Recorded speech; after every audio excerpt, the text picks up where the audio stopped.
ونستعينه ونستغفره ونعوذ بالله من شرور أنفسنا ومن سيئات أعمالنا ومن يهده الله فلا مضل له ومن يضلل فلا هادي له وأشهد أن لا إله إلا الله وحده لا شريك له وأشهد أن محمدًا عبده ورسوله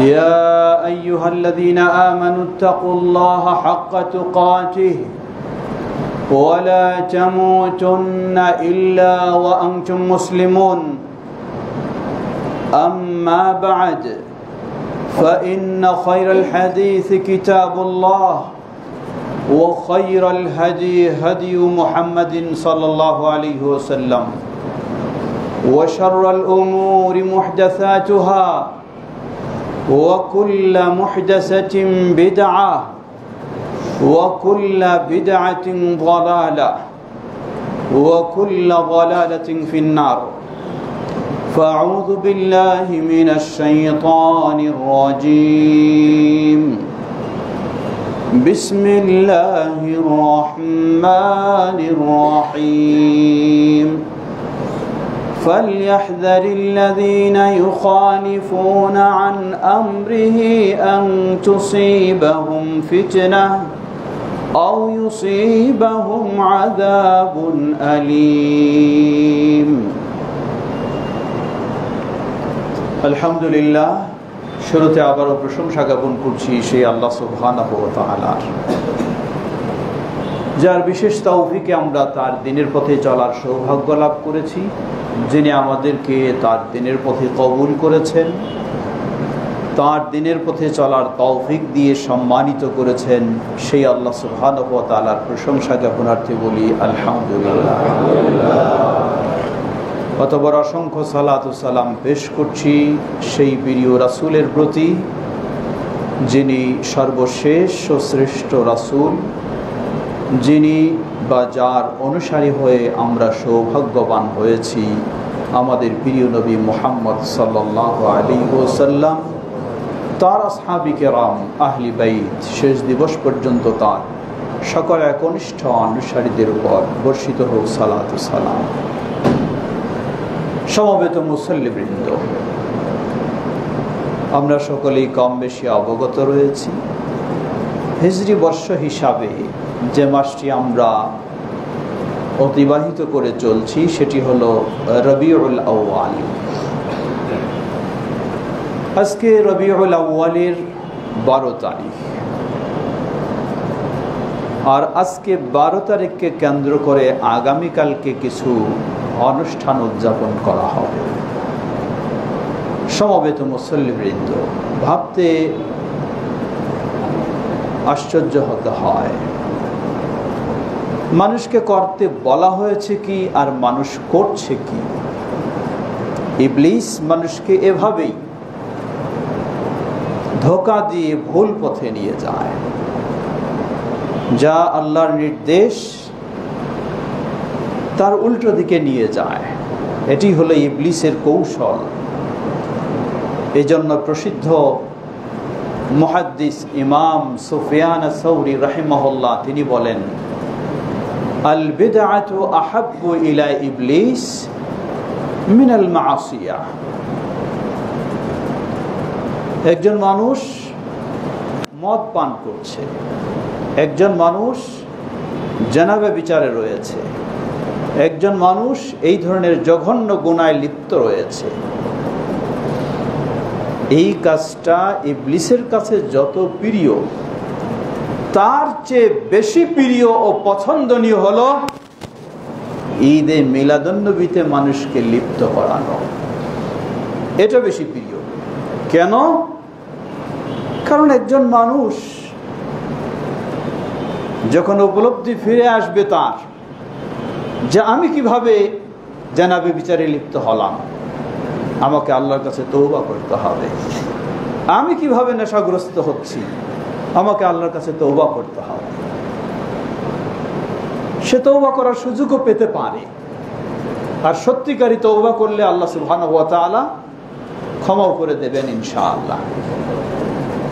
পক্ষান্তরে যে এই ধরনের বিদআগুলিতে লিপ্ত হয়, সে কোনোদিন চিন্তা করবে না আমি অন্যায় কাজ করেছি, কোনোদিন ভাববে না আমি গুনাহের কাজ করেছি, বরং ভাববে, মনে করবে আমি অনেক বিরাট সওয়াবের কাজে লিপ্ত রয়েছি। এভাবে তার জীবনটা শেষ হবে। এই গুনাহের মধ্য দিয়ে সে পৃথিবী থেকে বিদায় নেবে। ইবলিস সেখানে সফল, তাকে ভ্রান্ত কর্মের মাঝে গোমরাহিতে লিপ্ত করে জাহান্নামের দিকে তাকে ঠেলে দিয়েছে। এজন্য এই কাজগুলি ইবলিসের কাছে সবচেয়ে পছন্দনীয়। আল্লাহ সুবহানাহু ওয়া তাআলা সূরা নূর 63 নম্বর আয়াতে বলেন, فَلْيَحْذَرِ الَّذِينَ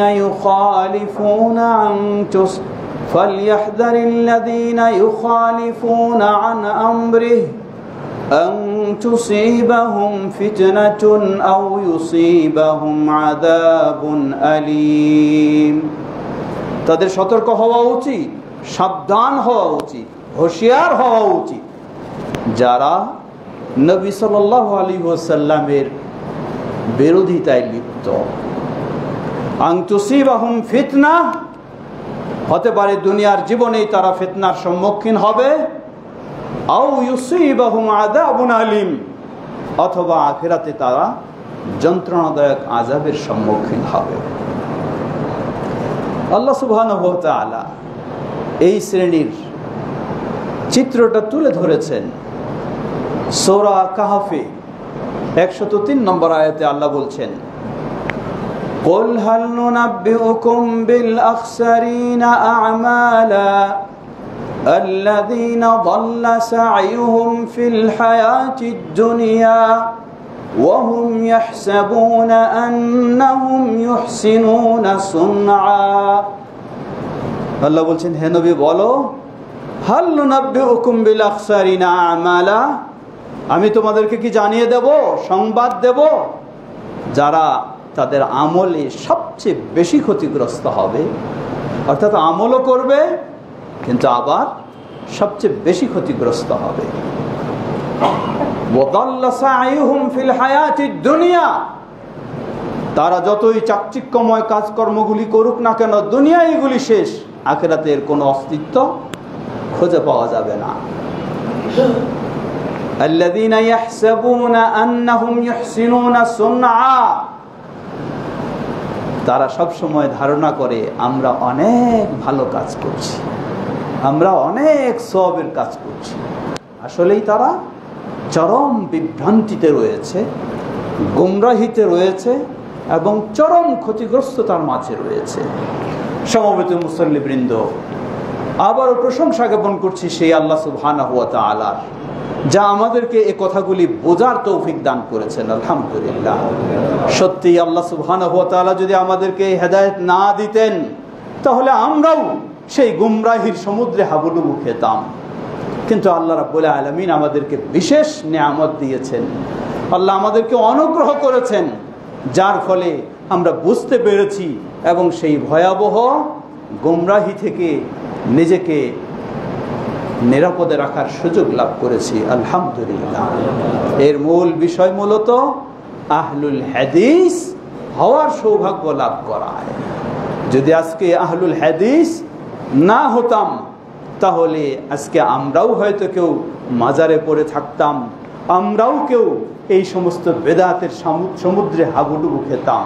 কিন্তু আল্লাহ রাব্বুল আলামিন আমাদেরকে আহলুল হাদিস হওয়ার সৌভাগ্য দান করেছেন। আর আহলুল হাদিসের বিষয়টি হলো আমরা চেষ্টা করি সব সময় তাওহীদের পথে থাকার, শিরক মুক্ত হওয়ার চেষ্টা করি, সব সময় সুন্নাহর পথে থাকার, বেদাত থেকে মুক্ত হওয়ার। আল্লাহ আমাদের সকলকে প্রকৃত আহলুল হাদিস হওয়ার সৌভাগ্য দান করুন। সমবেত মুসল্লিবৃন্দ, ফিরে আসি, আজকে হচ্ছে কি আর হওয়া দরকার ছিল কি। রবিউল আউয়াল মাস, এটি কোনো সন্দেহ নেই একটি ঐতিহাসিক মাস।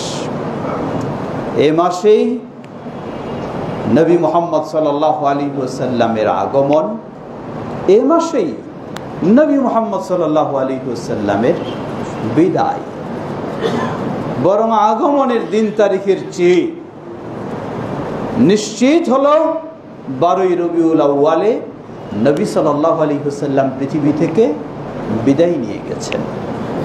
কিন্তু আগমন তার 12ই রবিউল আউয়াল না 10ই রবিউল আউয়াল, না 8, না 7, না 3, না 9, বহু মতামত রয়েছে। কিন্তু বিদায়ের তারিখ সেটি 12ই রবিউল আউয়াল।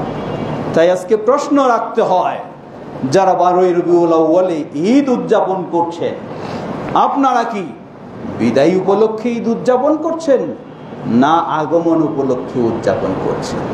আগমনের দিন যেহেতু নিশ্চিত নয়, সুতরাং আগমনের উদযাপন আপনার নিশ্চিত বলার সুযোগ নেই। বলতে হবে বিদায়কে কেন্দ্র করে আপনি ঈদ উদযাপন করছেন। লা হাওলা ওয়ালা কুওয়াতা ইল্লা বিল্লাহ।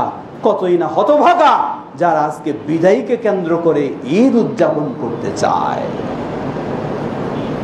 সম্মানিত সমবেত মুসল্লিবৃন্দ, হলো অনিশ্চিত আগমনের দিন বা বিদায়ের দিন, তাহলে আপনাকে এই কেন্দ্র করে কোনো কিছু উদযাপন করতে হবে, অনুষ্ঠান উৎসব পালন করতে হবে, সেই সুন্নাহ আপনাকে কে দিয়েছে? তা কি নবী মুহাম্মদ সাল্লাল্লাহু আলাইহি ওয়াসাল্লাম দিয়েছেন? তা কি খোলাফায়ে রাশিদিন দিয়েছেন? তা কি সাহাবায়ে কেরাম দিয়েছেন? তা কি সেই তাবেঈনগণ দিয়েছেন?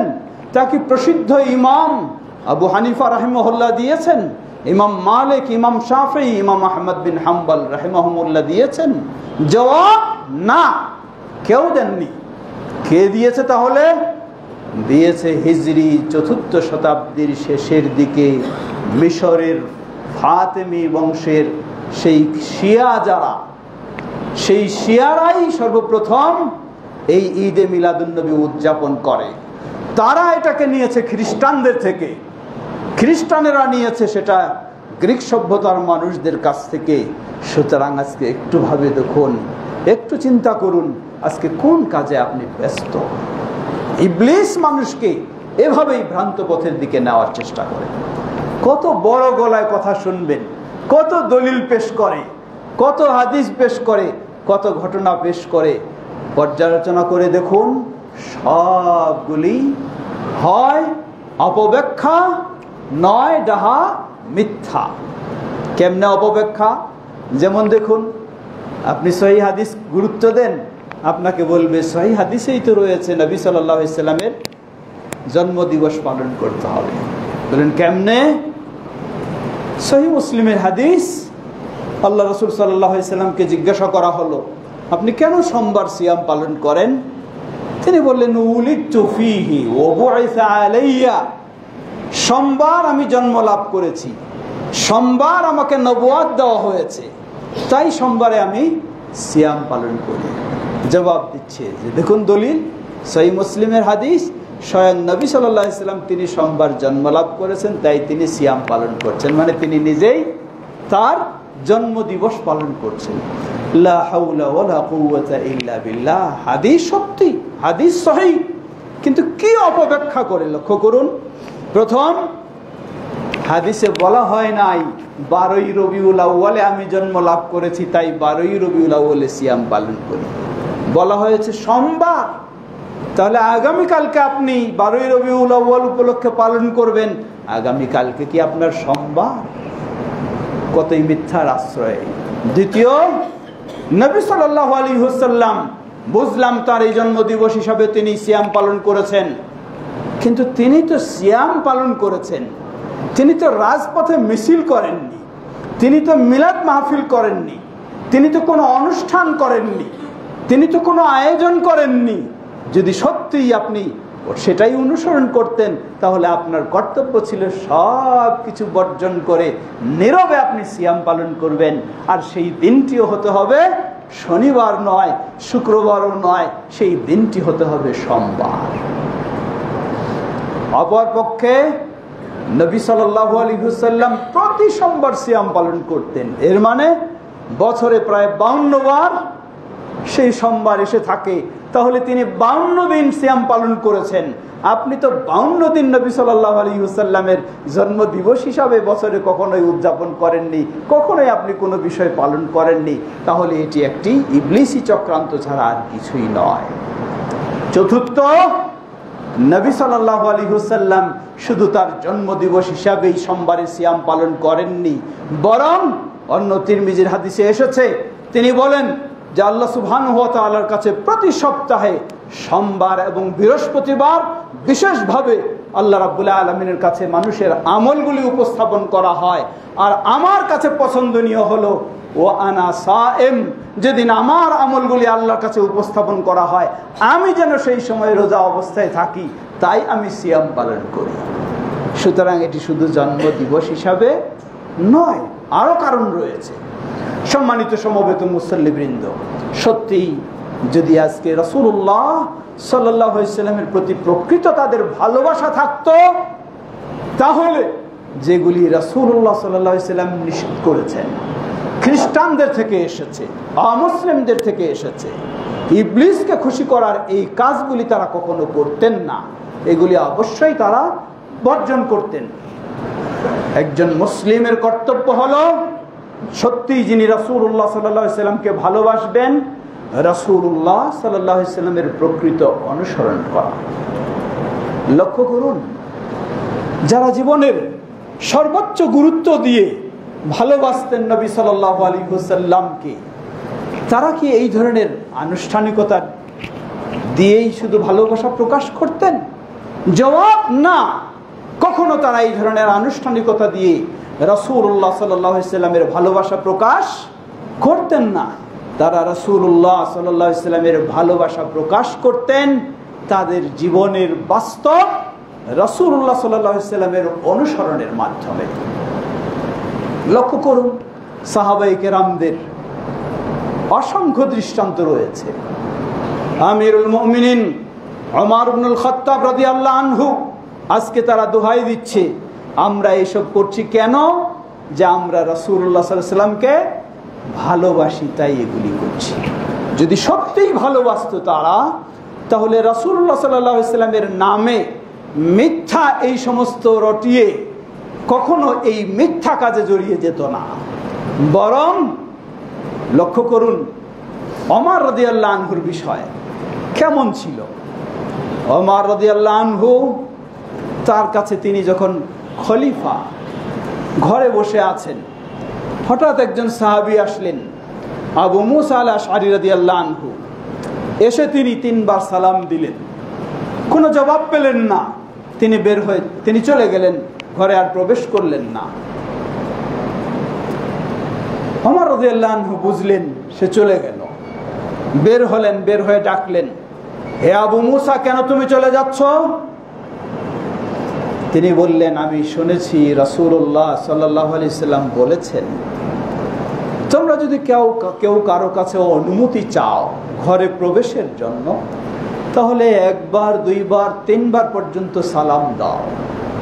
যদি জবাব পাও তাহলে প্রবেশের অনুমতি হলো, যদি জবাব না পাও ফালিয়ারজি, সে যেন ফিরে চলে যায়।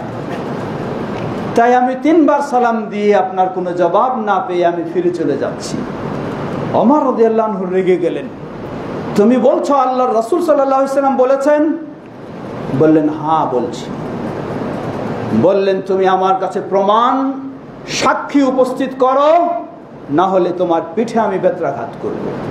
প্রসিদ্ধ সাহাবী আবু মুসা আল আশআরী রাদিয়াল্লাহু আনহু, আবু মুসা আশআরী রাদিয়াল্লাহু আনহু তিনি একাই শুধু রাসূল সাল্লাল্লাহু আলাইহি ওয়াসাল্লামের কাছে শুনেননি, তিনি জানতেন যে আরো অমুক অমুক এই হাদিসটি জানেন।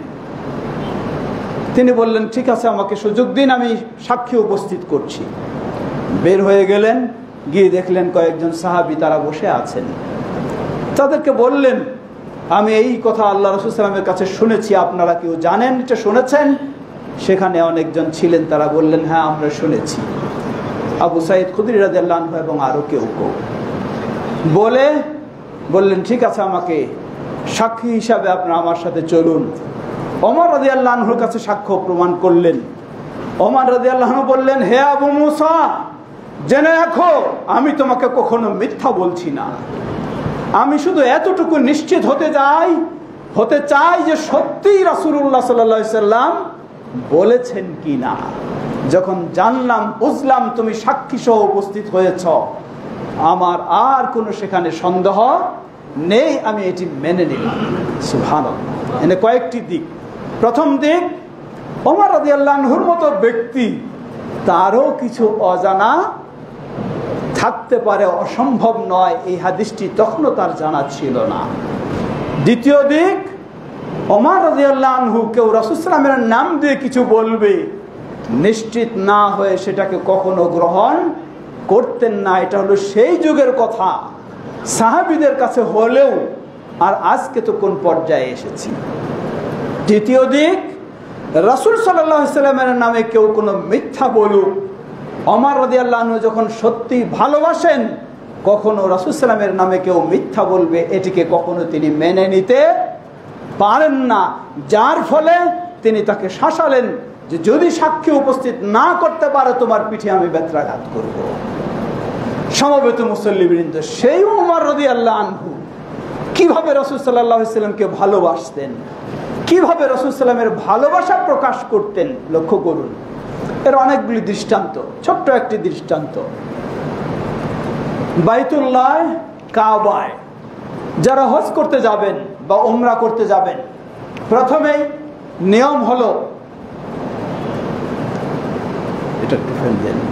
নিয়ম হচ্ছে তাওয়াফ করা। আর এই তাওয়াফকে বলা হয় তাওয়াফে কুদুম। তাওয়াফে কুদুম যারা সর্বপ্রথম আগমন করবেন, হয় উমরা অথবা হজ। তাওয়াফে কুদুমে পুরুষদেরকে দুটি বিশেষ কাজ করতে হয়। একটি হলো ইজতেবা, তা হলো ডান কাঁধ খালি রেখে নিচ দিয়ে সেই চাদর উপর দিয়ে সেই 7 চক্কর তাওয়াফ করা। দ্বিতীয় হলো প্রথম 3 চক্কর বীর বেশে, রমল বলা হয় এটাকে, বীর বেশে ঘন ঘন পা ফেলে চলা। ওমর রাদিয়াল্লাহু আনহু তার যুগে তিনি যখন তাওয়াফ করছেন, কথা আসলো, বললেন মালানা ওয়ালির রামালি। এই রমলটা তো করা হয়েছিল কখন এবং কি জন্য? রমল করা হয়েছিল, চালু হয়েছিল নবী সাল্লাল্লাহু আলাইহি ওয়াসাল্লাম যখন 10ম হিজরিতে হজ পালন করেন, তখন মুশরিকদের নিষিদ্ধ করা হয়েছিল। তারপরও মুশরিকরা তাওয়াফ করছে না, কিন্তু তারা কোনায় কোনায় যেখানে সেখানে দাঁড়িয়ে, যারা সেই মদিনা থেকে 1 সপ্তাহ ব্যাপী কষ্ট করে এসেছেন, তাদের দেখে ঠাট্টা বিদ্রুপ করার জন্য তারা যেখানে সেখানে দাঁড়িয়ে আছে। 1 সপ্তাহ ব্যাপী জার্নিতে রয়েছেন তারা, স্বাভাবিক দুর্বলতা প্রকাশ পেতে পারে, তাই তারা ডানে বামে দাঁড়িয়ে ঠাট্টা বিদ্রুপ করছে যে দেখো মদিনা থেকে কি দুর্বল মানুষেরা আসছে, আর এরাই নাকি অনেক কিছু শোনাতে চায়। তাই নবী সাল্লাল্লাহু আলাইহি ওয়াসাল্লাম বললেন, যখন আমরা এই তাওয়াফে কুদুম করব, প্রথম 3 চক্কর আমরা বীর বেশে চলবো, যাতে ওই দাঁড়িয়ে থাকা মুশরিকরা না বলতে পারে আমরা খুব দুর্বল হয়ে গেছি। আমরা তাদেরকে বীরত্ব দেখাবো, এই শক্তি দেখাবো। সেটাই রাসূল সাল্লাল্লাহু আলাইহি ওয়াসাল্লাম শুরু করলেন এবং এইভাবে চলে আসছে। ওমর রাদিয়াল্লাহু আনহুর যুগে তিনি বললেন, তাকে জিজ্ঞাসা করা হলো, রাসূল সাল্লাল্লাহু আলাইহি ওয়াসাল্লাম এটি তো বিশেষ কারণে চালু করেছিলেন, আজকে তো এখানে কোনো মুশরিক দাঁড়িয়ে নেই, কেউ আমাদেরকে দুর্বলও বলবে না, তাহলে এখন কেন এই রমলটা করব? সুবহানাল্লাহ। ওমর রাদিয়াল্লাহু আনহু কি জবাব দিলেন? তিনি বললেন, দেখো রাসূলুল্লাহ সাল্লাল্লাহু আলাইহি ওয়াসাল্লাম যেই কাজটি করেছেন আমি কখনো পছন্দ করি না, সেই কাজ আমি বাদ দেব তা কখনো হতে পারে না। সুবহানাল্লাহ। এই হলো ভালোবাসা। আর আমাদের চিন্তাগুলি অবস্থা কি, যারা আজকে এই ভালোবাসার দাবিতে রাজপথে জশ্নে জুলুস আর কত কিছু করছে, তাদেরকে যদি আজকে রাসূলুল্লাহ সাল্লাল্লাহু আলাইহি ওয়াসাল্লামের অনুসরণের কথা বলেন, তাদের মাঝে কত রকমের আপত্তি। স্পষ্ট দলিল প্রমাণ পেশ করুন, তারা বলে ফেলবেন এটি তো আমাদের মাযহাবে নাই, তাই মানতে পারছি না। আরো স্পষ্ট করে দিন, কেউ বলবেন এটি তো আমাদের পীর সাহেব বা আমাদের গাউস কুতুব করেননি, তাই করতে পারছি না। আরো স্পষ্ট করে দিন, তারা বলবে যে আসলে এটি করব কেন, এর পিছনে হিকমত কি? লা হাওলা ওয়ালা কুওয়াতা ইল্লা বিল্লাহ।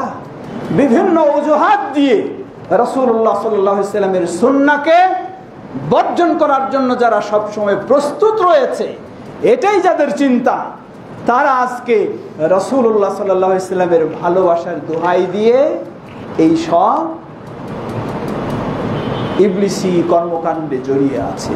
প্রতিটি মুসলিমকে সচেতন হওয়া উচিত এবং মুসলিমদেরকে সঠিক বিষয় সুন্দর পদ্ধতিতে ভালোভাবে অবগত করে সুন্নাহর পথে তাদেরকে অগ্রসর হওয়ার জন্য আমাদের ব্যবস্থা নেওয়া উচিত। আল্লাহ আমাদের সকলকে সে তৌফিক দান করুন। ওয়া আখিরু দাওয়ানা আলহামদুলিল্লাহি রাব্বিল আলামিন।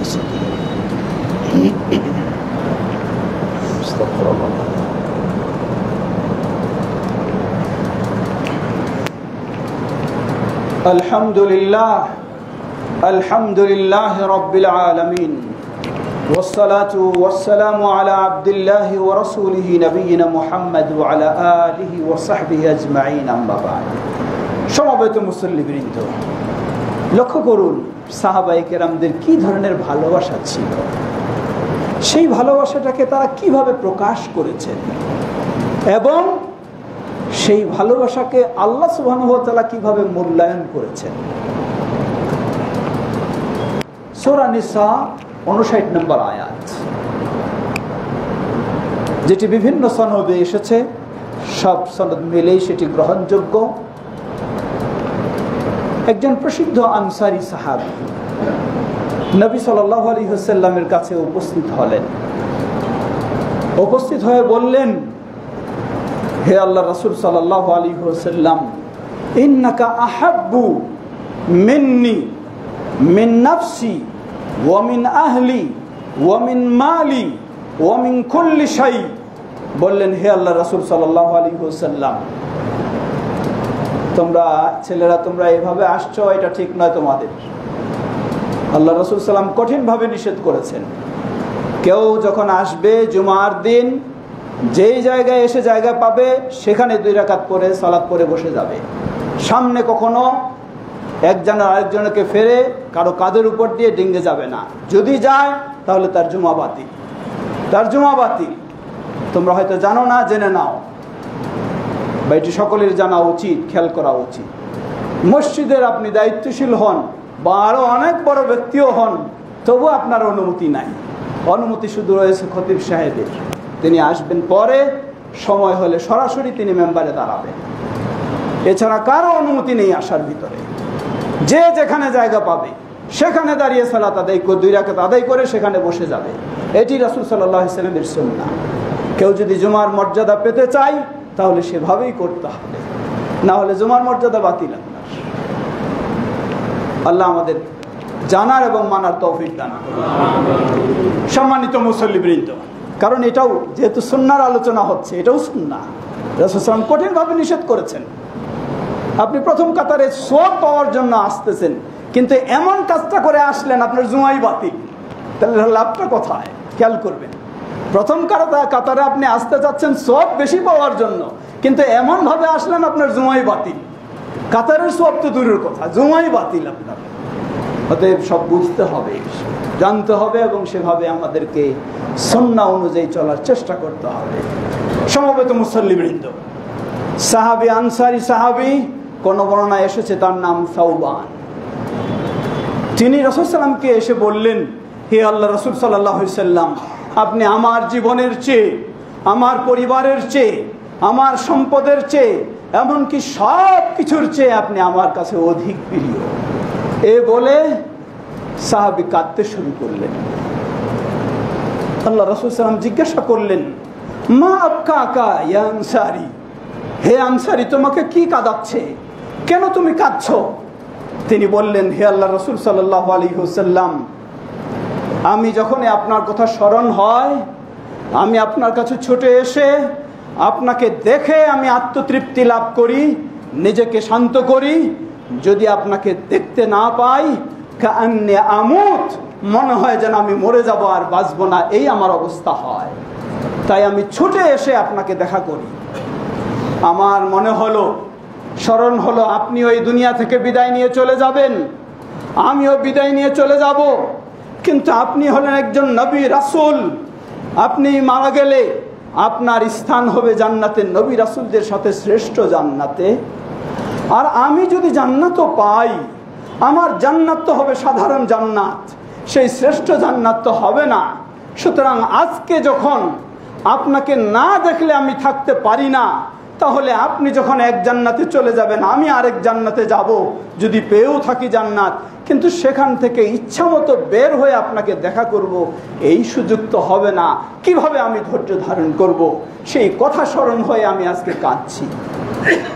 নবী সাল্লাল্লাহু আলাইহি ওয়াসাল্লাম কোনো জবাব দিলেন না, চুপ থাকলেন। সাথে সাথে সূরা নিসা এর 59 নম্বর আয়াত নাজিল হলো। নাজিল হলে নবী সাল্লাল্লাহু আলাইহি ওয়াসাল্লাম সেই সাহাবীকে বললেন, আবশির, হে সাহাবী, তুমি সুসংবাদ নিয়ে নাও।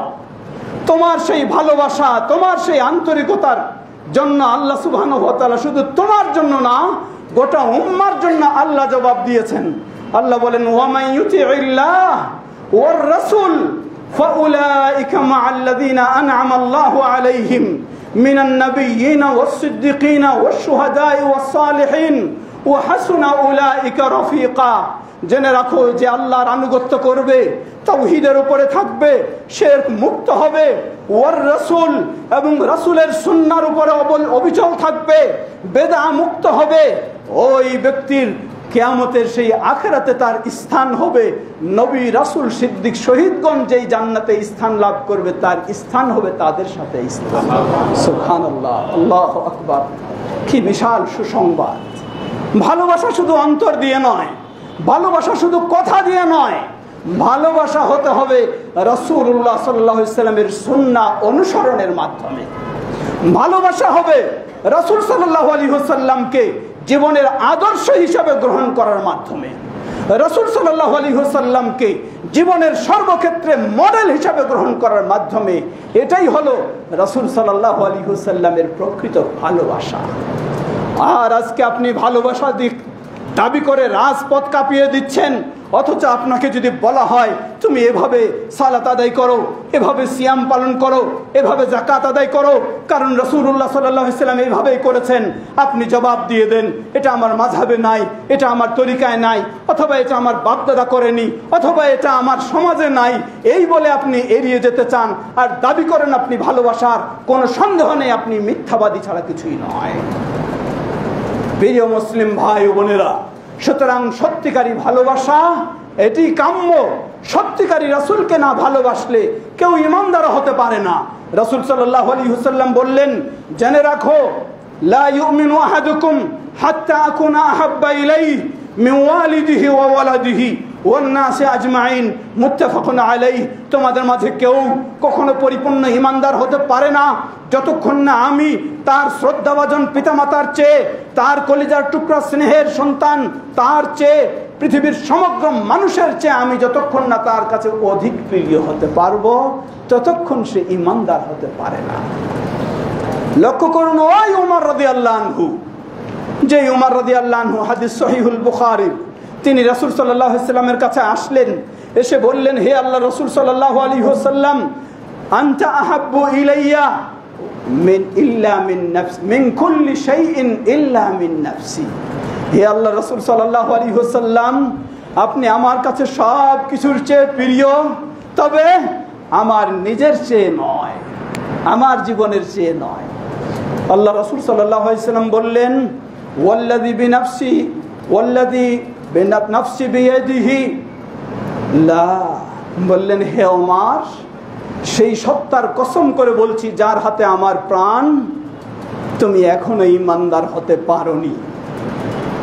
ওমর রাদিয়াল্লাহু আনহু শোনার সাথে সাথে বললেন, ওয়াল্লাহি, আল্লাহর কসম করে বলছি, ইন্নাকা আহাব্বু ইলাইয়া মিন কুল্লি শাইইন হাত্তা মিন নাফসি, আল্লাহর কসম করে বলছি, আপনি আমার কাছে সব কিছুর চেয়ে, এমনকি আমার নিজের জীবনের চেয়েও আপনি আমার কাছে অধিক প্রিয়। রাসূলুল্লাহ সাল্লাল্লাহু আলাইহি ওয়াসাল্লাম বললেন, ইয়া ওমর, আল আন, হে ওমর, তুমি এখন মুমিন হলা। সুবহানাল্লাহ, জীবনের সবচেয়ে প্রিয়। প্রিয় মানে কি? শুধু ওই মুখে চুমু খাবো রাসূল সাল্লামের নাম শুনলে এটা প্রিয়, এটা ভালোবাসা না। সেই ওমর রাদিয়াল্লাহু আনহুর কিভাবে রাসূলের অনুসরণ ছিল লক্ষ্য করুন। এটি সহিহুল বুখারীর হাদিস। ওই বাইতুল্লাহ তাওয়াফের সময় হাজরে আসওয়াদ কালো পাথর চুমু খেয়ে অথবা হাত দিয়ে স্পর্শ করে তাওয়াফ শুরু করতে হয়। ওই কালো পাথরের সামনে দাঁড়ালেন ওমর ইবনুল খাত্তাব রাদিয়াল্লাহু আনহু, দাঁড়িয়ে বললেন, হে পাথর, জেনে রাখো, ইন্নী আ'লামু আন্নাকা লা তাদার ওয়া লা তানফা, আমি জানি তুমি একটি পাথর মাত্র, তোমার তো মানুষের কোনো ক্ষতি করার ক্ষমতা নেই, মানুষের কোনো উপকার করার ক্ষমতা নেই, তাহলে তোমার মতো পাথরকে আমার মতো ওমর কেন সম্মান করবে, কেন তোমাকে চুমু খাবে? জেনে রাখো, লাউলা রাআইতু রাসূলুল্লাহ সাল্লাল্লাহু আলাইহি ওয়াসাল্লাম ইউকাব্বিলুকা মা কাব্বালতুকা, আমি যদি আমার প্রিয় রাসূল মুহাম্মদ সাল্লাল্লাহু আলাইহি ওয়াসাল্লামকে না দেখতাম তোমাকে চুমু খেতে, তাহলে আমার মতো ওমর তোমার মতো পাথরকে চুমু খেত না। আমি শুধু দেখেছি আমার প্রিয় রাসূলকে চুমু খেতে, তাই আমার আর কোনো আপত্তি নেই, কোনো অভিযোগ নেই, কোনো কথা বলার সুযোগ নেই। আমি আমার রাসূলকে দেখেছি, তাই তোমাকে চুমু খেতেও আমি বাধ্য। আল্লাহু আকবার। এই ছিল ভালোবাসা, এই ছিল তাদের অনুসরণ। সত্যি যদি রাসূল সাল্লামকে ভালোবাসি আমি, আমার সেই অনুসরণ হতে হবে। নিজের মন মতো চলতে চাইব আর দাবি করব আমি রাসূল সাল্লাল্লাহু আলাইহি ওয়াসাল্লামকে ভালোবাসি। আজকে যেই 12ই রবিউল আউয়াল উদযাপন করা হচ্ছে আনন্দ উল্লাসের সাথে, এই 12ই রবিউল আউয়াল যেটি সহিহুল বুখারীর হাদিসে এসেছে, উম্মুল মুমিনিন আয়েশা রাদিয়াল্লাহু আনহা বলছেন, তিনি নিজে আনন্দ অনুভব করে বলতেন, আমি তো হলাম রাসূল সাল্লামের সেই ব্যক্তি, যেই ব্যক্তি যার ঘরে রাসূলুল্লাহ সাল্লাল্লাহু আলাইহি ওয়াসাল্লাম বিদায় নিয়েছেন, যার কোলে মাথা রেখে রাসূলুল্লাহ সাল্লাল্লাহু আলাইহি ওয়াসাল্লাম বিদায় নিয়েছেন। বিদায়ের দিনটি কি ছিল? রাসূল সাল্লাল্লাহু আলাইহি ওয়াসাল্লামের জীবনে বহুবার সতর্ক করেছেন। এমনকি জীবনের শেষ দিন 11 হিজরি রবিউল আউয়াল মাস 12 তারিখ সোমবার সকাল 8 থেকে 9টার দিকে উম্মুল মুমিনিন আয়েশা রাদিয়াল্লাহু আনহার কোলে মাথা রাসূল সাল্লাল্লাহু আলাইহি ওয়াসাল্লাম যেন শেষ পর্যায়ে বিদায় নিবেন ভাব, একবার চেহারা চাদর দিয়ে ঢেকে নিচ্ছেন, আবার যেন শ্বাস বন্ধ হয়ে যাচ্ছে, চাদরটাকে সরিয়ে ফেলছেন, আবার পাশে পানির পাত্র রয়েছে, হাত ভিজিয়ে চেহারাটাকে মুছে দিচ্ছেন আর বলছেন, লা ইলাহা ইল্লাল্লাহ ইন্না লিল মাউতি সাকারাত, বলছেন লা ইলাহা ইল্লাল্লাহ, মৃত্যু যন্ত্রণা কতই না কঠিন যন্ত্রণা। আল্লাহু আকবার। রাসূলুল্লাহ সাল্লাল্লাহু আলাইহি ওয়াসাল্লামের এই অবস্থা, ওই মুহূর্তে কঠিন অবস্থায় রাসূলুল্লাহ সাল্লাল্লাহু আলাইহি ওয়াসাল্লাম বললেন, কাতালাল্লাহু আল ইয়াহুদা ওয়ান নাসারা ইত্তাখাযু কুবুর আমবিয়াইহিম মাসাজিদ, আল্লাহ ইহুদি এবং খ্রিস্টানদেরকে ধ্বংস করে দিন। অপরাধটা কি? ইহুদি এবং খ্রিস্টানদের অপরাধ হলো তারা তাদের নবী রাসূলদের কবরগুলিকে সেজদার জায়গা হিসেবে বানিয়ে নিয়েছে। জীবনের শেষ মুহূর্তে এই সতর্কবাণী উচ্চারণ করে নবী সাল্লাল্লাহু আলাইহি ওয়াসাল্লাম বিদায় নিলেন। সেই দিনটি ছিল এই 12ই রবিউল আউয়াল, সেই দিনটি ছিল এই সোমবার, সেই দিনটি ছিল সকাল এই সময়ের দিকে। লক্ষ্য করুন, আজকে যদি সত্যি এই ইতিহাস মানুষের সামনে তুলে ধরা হয়, তাহলে আজকে যারা 12ই রবিউল আউয়ালে এই সব শিয়াদের অনুসরণ করে এই সবই ইবলিসি কর্মকাণ্ডে লিপ্ত হয়, তাদের যদি তারা সত্যি রাসূল সাল্লাল্লাহু আলাইহি ওয়াসাল্লামের শেষ জীবনের এই 12ই রবিউল আউয়ালের তথ্য তুলে ধরত, যেখানে কবর পূজাকে হারাম করা হয়েছে, মাজার পূজাকে হারাম করা হয়েছে, তাহলে তারা কখনোই কবর পূজা এবং মাজার পূজা করত না। কিন্তু আজকে এই 12ই রবিউল আউয়ালে কবর পূজা এবং মাজার পূজার হিড়িক শুরু হয়ে যায়। লা হাওলা ওয়ালা কুওয়াতা ইল্লা বিল্লাহ। সমবেত মুসল্লিবৃন্দ, খুতবার সময় শেষ, দীর্ঘ করার সুযোগ নেই, শেষ করতে চাই।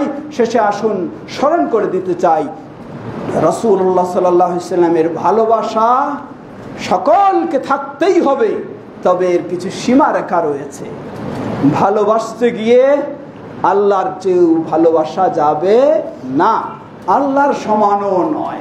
যদি কেউ আবার রাসূল সাল্লামকে বেশি ভালোবাসতে গিয়ে আল্লাহর সমান ভালোবাসতে চায়, তাহলে এই ভালোবাসায় তাকে জাহান্নামে নিয়ে যাবে, জান্নাতে নয়। কারণ এটি সে এই জন্যই রাসূল সাল্লাল্লাহু আলাইহি ওয়াসাল্লাম সতর্ক বাণী উচ্চারণ করেছেন। সহিহুল বুখারীর হাদিস, তিনি বলেন, লা তুতরুনি কামা আতারাতিন নাসারা ঈসা ইবনে মারইয়াম, ইন্নামা আনা আবদুহু ফাকুলু আব্দুল্লাহি ওয়া রাসূলুহু। সাবধান, তোমরা আমার ব্যাপারে কখনো সীমা লঙ্ঘন করো না, যেমনই ভাবে খ্রিস্টানেরা ঈসা ইবনে মারইয়ামের ব্যাপারে সীমা লঙ্ঘন করেছে। কি সীমা লঙ্ঘন? আজকে খ্রিস্টানেরা কেউ ঈসা আলাইহিস সালামকে বিশ্বাস করে যে তিনি আল্লাহ, আল্লাহ ঈসা আলাইহিস সালামের ভিতরে অনুপ্রবেশ করে একই হয়ে গেছে, এটাই আল্লাহ। নাউযুবিল্লাহ। আরেক শ্রেণী বিশ্বাস করে যে তিনি হলেন ইবনুল্লাহ, আল্লাহর পুত্র। আরেক শ্রেণী বিশ্বাস করে তিনজনের সমষ্টির নাম হলো আল্লাহ। এই সীমা লঙ্ঘন করেছে।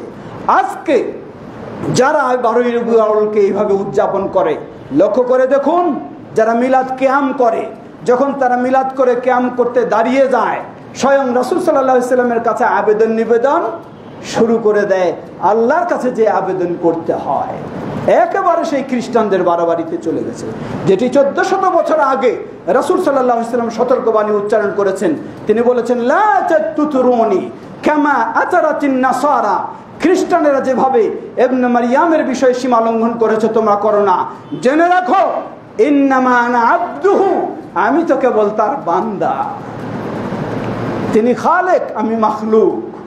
তিনি মাবুদ, আমি আবদ, অন্য কিছু নয়। সুতরাং আমাকে বলো আব্দুল্লাহ ওয়া রাসূলু, আমি আল্লাহর বান্দা এবং তার রাসূল, এর বেশি কিছু নয়। সুবহানাল্লাহ।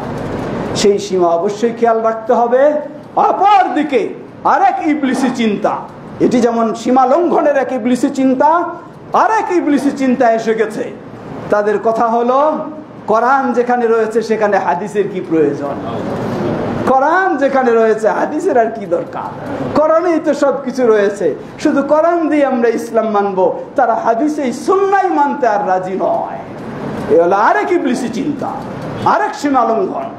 তারা বেশি ভালোবাসা দেখাতে গিয়ে সীমা লঙ্ঘন করে, আর এরা বর্জনের ক্ষেত্রে সীমা লঙ্ঘন করে। এটিও ইসলামের বাইরে, কোনো সন্দেহ নেই। যারা বলবে হাদিস মানি না, সুন্নাহ মানি না, বিশুদ্ধ প্রমাণিত হওয়ার পরেও নিশ্চিত, আপনাকে নিশ্চিত হতে হবে তারা মুসলিম নয়। তারা মুসলিম নয়। তারা আসলে দাবি করে কোরআন মানে, আসলে তারা কোরআনও মানে না। কোরআন যদি মানত তাহলে বাধ্য তারা রাসূল সাল্লাল্লাহু আলাইহি ওয়াসাল্লামের হাদিস মানতেই হবে, এটি কোরআনই তাদেরকে বাধ্য করবে।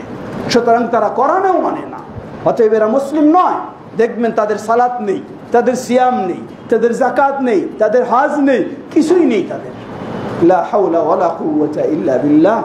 এজন্য আহলুল হাদিস তারা হলো মধ্যমপন্থী। আমরা মানার ক্ষেত্রে সীমা লঙ্ঘন বাড়াবাড়িতেও করব না, আবার ছাড়াছাড়িতেও সীমা লঙ্ঘন করব না। যেটি সহিভাবে প্রমাণিত নয় সেটিকে গ্রহণ করা যেমন যাবে না, আবার যেগুলি সহিভাবে প্রমাণিত আমার বিপক্ষে হলেও মানতে আমি বাধ্য যখন সহিভাবে প্রমাণিত। আল্লাহ আমাদের সেই মধ্যম পন্থা অবলম্বন করার তৌফিক দান করুন। ভালোবাসার কয়েকটি আলামত সংক্ষিপ্ত শেষ করছি। প্রথম আলামত হলো ইত্তিবাউহু ওয়াল আখযু বিসুন্নতিহি। রাসূল সাল্লামকে ভালোবাসার প্রথম আলামত হলো রাসূল সাল্লামের অনুসরণ করা, রাসূল সাল্লাল্লাহু আলাইহি ওয়াসাল্লামের সুন্নাহ গ্রহণ করা। আপনি দাবি করেন রাসূল সাল্লামকে ভালোবাসেন, আপনি কথার বলার সময় রাসূল সাল্লামের সুন্নাহ খুঁজেন না, খাওয়ার সময় রাসূল সাল্লামের সুন্নাহ খুঁজেন না, চলার সময় রাসূল সাল্লামের সুন্নাহ খুঁজেন না, সালাতেও রাসূল সাল্লামের সুন্নাহ খুঁজেন না। কিসের আপনি রাসূল সাল্লামকে ভালোবাসেন? কখনো মিথ্যা দাবি আপনার এটা। যদি সত্যি আপনি রাসূল সাল্লামকে ভালোবাসেন তাহলে আপনি প্রতিটি মুহূর্তে, প্রতিটি কাজে, প্রতিটি অবস্থায়, আপনার বডিতে বলেন, আপনার পরিবারে বলেন, সর্বক্ষেত্রে আপনি রাসূল সাল্লামের সুন্নাহ খুঁজবেন। তাহলে আপনি সত্যি রাসূল সাল্লামকে ভালোবাসেন। আর যদি না খুঁজেন তাহলে আপনার ভালোবাসা শুধু মুখের দাবি, বাস্তবে ভালোবাসেন না। দ্বিতীয়, তাআল্লুমু আল কিতাব ওয়া সুন্নতি রাসূলিল্লাহ সাল্লাল্লাহু আলাইহি ওয়াসাল্লাম। আল্লাহর কোরআন শিক্ষা লাভ করা, রাসূলের সুন্নাহ শিক্ষা অর্জন করা, এটি ভালোবাসার পরিচয়, ভালোবাসার আলামত। উম্মুল মুমিনিন আয়েশা রাদিয়াল্লাহু আনহাকে বলা হলো রাসূল সাল্লামের আদর্শ কেমন ছিল? তিনি বলেন রাসূল সাল্লামের আদর্শ হলো আল কোরআন, তাহলে এটাই যদি ইসলামের আদর্শ হয়, আর আপনি ভালোবাসতে চান কিন্তু কোরআন পড়বেন না, কোরআন শিখবেন না, বুঝতে চাইবেন না, রাসূল সাল্লাল্লাহু আলাইহি ওয়াসাল্লামের এত কিছু আপনি পড়ার সময় পান, রাসূল সাল্লামের একটা হাদিস আপনি দিনে পড়ার সময় পান না, তাহলে কিসের আপনি রাসূল সাল্লামকে ভালোবাসেন? যদি সত্যিই ভালোবাসেন তাহলে প্রয়োজনেও আপনার মোবাইলকে অফ রেখে, ফেসবুককে অফ রেখে, পত্রিকাকে অফ রেখে, বিভিন্ন খবর শোনাকেও বন্ধ করে রাসূল সাল্লাল্লাহু আলাইহি ওয়াসাল্লামের একটা হলেও আপনি প্রতিদিন হাদিস শেখার চেষ্টা করবেন। তাহলে আপনি বুঝতে পারবো যে সত্যিই আপনি রাসূল সাল্লামকে ভালোবাসেন। তৃতীয়, আত-তাহযীরু মিনাল বিদআ ওয়া আহলিহি। তৃতীয় বিষয় হলো, আপনি যদি সত্যি রাসূল সাল্লামকে ভালোবাসেন, সুন্নাহকে যেমন আঁকড়ে ধরবেন, তেমনি ভাবে রাসূল সাল্লাম যেই বেদা সম্পর্কে সতর্ক করেছেন, আপনাকে সকল বেদা সেগুলি থেকে বিরত থাকতে হবে, এবং বেদাতি যারা তাদের থেকেও আপনাকে সতর্ক থাকতে হবে। মানে বেদাতি রাসূল সাল্লামের সুন্নাহ সে মানতে চায় না, সে রাসূল সাল্লামকে উপেক্ষা করে বেদাত চালু করে, আর তাকে আপনি কিভাবে ভালোবাসতে পারেন? চতুর্থ, আল্লাহ এবং তার রাসূল যাদেরকে ভালোবাসেন আপনাকে তাদেরকেই ভালোবাসতে হবে। পঞ্চম, আল্লাহ এবং রাসূল যাদেরকে অপছন্দ করেন আপনাকে তাদেরকে অপছন্দ করতে হবে। ষষ্ঠ, আন-নাসিহা লিরাসূলিল্লাহ সাল্লাল্লাহু আলাইহি ওয়াসাল্লাম। রাসূলুল্লাহ সাল্লাল্লাহু আলাইহি ওয়াসাল্লামের বিরোধী কোনো বিষয় পেলে আপনি কখনো নিরাপদে চুপ থাকতে পারেন না, আপনাকে অবশ্যই সাধ্য অনুযায়ী তার প্রতিবাদ করতে হবে। এটি হলো রাসূল সাল্লামের ভালোবাসা। আপনার ছেলেকে কেউ যদি কষ্ট দেয়, কেউ যদি গালি দেয়, আপনার মেয়েকে কেউ যদি কোনো খারাপ অপবাদ দেয়, আপনি কি নীরবে চুপচাপ বসে থাকবেন? কোশ্চিনকালেও হতে পারে না, কারণ আপনার ছেলে মেয়েকে আপনি ভালোবাসেন, তাই তাদের ওপর কোনো হামলা আসলে সেটার আপনি প্রতিবাদ করার সাধ্যপক্ষে চেষ্টা করেন। সত্যিই যদি আপনি রাসূলুল্লাহ সাল্লাল্লাহু আলাইহি ওয়াসাল্লামকে ভালোবাসেন, তাহলে রাসূল সাল্লামের বিপরীত বিষয়ে কোনো যদি কটাক্ষ হয়, কোনো অপবাদ আসে, সেটাও আপনাকে অবশ্যই ঘৃণা প্রতিবাদ থাকতে হবে। এর মানে বলবো না যে রাজপথে নেমে আপনি গাড়ি ভাঙচুর শুরু করে দিবেন, না, এটি আবার রাসূল সাল্লামের সুন্নাহ নয়। আল্লাহ আমাদের সত্যিকারী ভাবে রাসূল সাল্লাল্লাহু আলাইহি ওয়াসাল্লামকে ভালোবেসে তাকে অনুসরণ করে আমরা যেন তার সাথেই জান্নাতে স্থান নির্ধারণ করে নিতে পারি। আল্লাহ আমাদের সকলকে সে তৌফিক দান করুন। এটাই হলো আহলুল হাদিসদের দাওয়াত। বাংলাদেশ জমিয়ত আহলে হাদিসের এটাই দাওয়াত, খিলগাঁও আহলুল হাদিস জামে মসজিদের এটাই দাওয়াত। এভাবেই সুন্নাহকে প্রাধান্য দিতে হবে জীবনের সর্বক্ষেত্রে, এবং বিদআ থেকে মুক্ত হয়ে সঠিক ইসলাম মেনে আমরা চলবো। আল্লাহ আমাদের সকলকে সে তৌফিক দান করুন। ইবাদাল্লাহ রাহিমাকুমুল্লাহ, আল্লাহুম্মা সাল্লি আলা মুহাম্মদ ওয়া আলা আলি মুহাম্মদ।